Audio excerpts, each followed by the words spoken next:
Selamat pagi, saudara-saudari terkasih, OMK, Bapak Ibu, Oma Opa, semua umat lingkungan Benediktus. Hari ini, hari Senin 1 November tahun 2021, memperingati Hari Raya Semua Orang Kudus.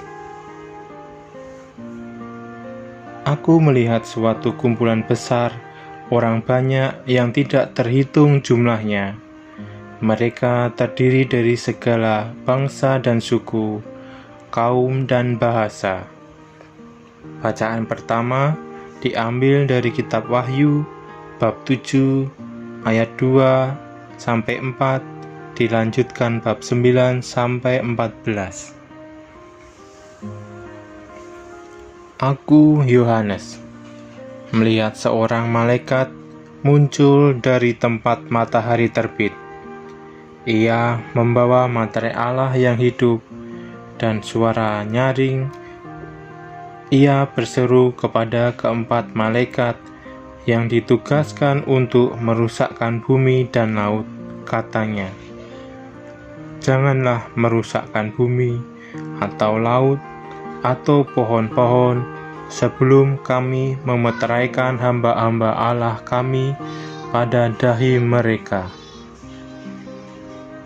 Dan aku mendengar jumlah mereka yang dimeteraikan itu 144.000 yang telah dimeteraikan dari semua suku keturunan Israel. Kemudian daripada itu, aku melihat suatu kumpulan besar orang banyak yang tidak terhitung jumlahnya, dari segala bangsa dan suku, kaum dan bahasa. Mereka berdiri di hadapan tahta dan di hadapan Anak Domba, memakai jubah putih dan memegang daun-daun palem di tangan mereka. Dengan suara nyaring, mereka berseru, "Keselamatan bagi Allah kami yang duduk di atas tahta dan bagi Anak Domba." Dan semua malaikat berdiri mengelilingi tahta, tua-tua dan keempat makhluk yang ada di sekeliling tahta itu. Mereka tersungkur di hadapan tahta itu dan menyembah Allah sambil berkata, "Amin. Puji-pujian dan kemuliaan, hikmat dan syukur, hormat, kekuasaan dan kekuatan bagi Allah, surga bagi selama-lamanya. Amin." Seorang dari antara tua-tua itu berkata kepadaku, "Siapakah mereka yang memakai jubah putih itu, dan dari manakah mereka datang?" Maka kataku kepadanya, "Tuanku, Tuhan mengetahuinya." Lalu ia berkata kepadaku, "Mereka ini adalah orang-orang yang keluar dari kesusahan besar. Mereka telah mencuci jubah mereka dan membuatnya putih di dalam darah Anak Domba." Demikianlah sabda Tuhan. Syukur kepada Allah. Bacaan Injil. Bersukacita dan bergembiralah, karena besarlah ganjaranmu di surga. Tuhan bersertamu dan bersertamu juga. Inilah Injil Yesus Kristus menurut Matius. Dimuliakanlah Tuhan. Sekali peristiwa ketika melihat banyak orang yang datang, Yesus mendaki lereng sebuah bukit. Setelah ia duduk, datanglah murid-muridnya. Lalu Yesus mulai berbicara dan mengajar mereka. Katanya, "Berbahagialah orang yang miskin di hadapan Allah, karena mereka lah yang mempunyai kerajaan surga. Berbahagialah orang yang bersukacita, karena mereka akan dihibur. Berbahagialah orang yang lemah lembut, karena mereka akan memiliki bumi. Berbahagialah orang yang lapar dan haus akan kebenaran, karena mereka akan dipuaskan. Berbahagialah orang yang murah hati, karena mereka akan beroleh kemurahan. Berbahagialah orang yang suci hatinya, karena mereka akan melihat Allah. Berbahagialah orang yang membawa damai, karena mereka akan disebut anak-anak Allah. Berbahagialah orang yang dianiaya demi kebenaran, karena merekalah yang mempunyai kerajaan surga.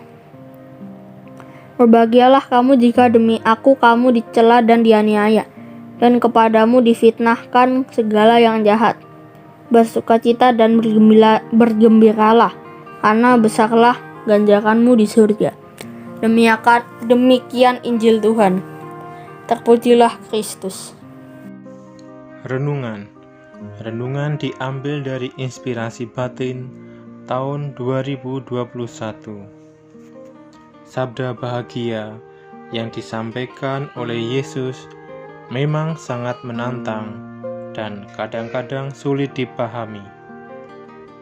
Terkesan adanya pengertian bahwa orang yang berbahagia itu tidak seperti yang biasa dibayangkan pada umumnya. Bagaimana mungkin orang yang miskin, berduka cita, yang lapar dan haus, dicela dan dianiaya itu bisa merasakan kebahagiaan? Namun juga dipuji bahagia mereka yang lemah lembut, murah hati, suci hatinya, membawa damai, dan lain-lain. Dilihat dari dua kategori itu, arahannya menjadi jelas. Bukan apa yang tampak oleh manusia, kebahagiaan itu ditentukan, melainkan oleh apa yang dikehendaki dan diarahkan oleh Allah. Sabda bahagia menjadi bahan permenungan ketika gereja mengadakan perayaan liturgi untuk menghormati semua orang kudus. Kebahagiaan dan kekudusan berkaitan erat kalau kita renungkan dari sudut hidup rohani yang berdasarkan iman akan Injil Yesus Kristus. Kekudusan itulah yang menentukan dan membuat para kudus berbahagia bersama Bapa di surga. Kekudusan berarti bersatunya manusia dengan Allah yang Maha Kudus. Kebahagiaan abadi di surga terjadi apabila orang bersatu dengan Bapa di rumahnya. Sabda bahagia yang pertama menegaskan, berbahagialah orang yang miskin di hadapan Allah, karena merekalah yang mempunyai kerajaan surga. Dari Injil Matius bab 5 ayat 3. Berada di hadapan Bapa berarti memiliki kerajaan surga, dan masuk ke dalam kerajaan surga itu menikmati kedamaian abadi. Apakah diperlukan usaha khusus untuk menjadi kudus dan menikmati kebahagiaan surgawi? Hidup beriman yang sehat dan setia sampai akhir menjadi kunci mengarah kepada kebahagiaan yang dikehendaki oleh Allah. Sabda bahagia memberi ciri-ciri, kriteria, dan keterangan mengenai orang yang mencapai kebahagiaan itu, meskipun kadang-kadang kelihatannya sulit. Rasanya berbeda dengan semangat duniawi, seperti halnya keadaan miskin, suasana duka cita, dicela dan dianiaya, lapar dan haus akan kebenaran, dan lain-lain.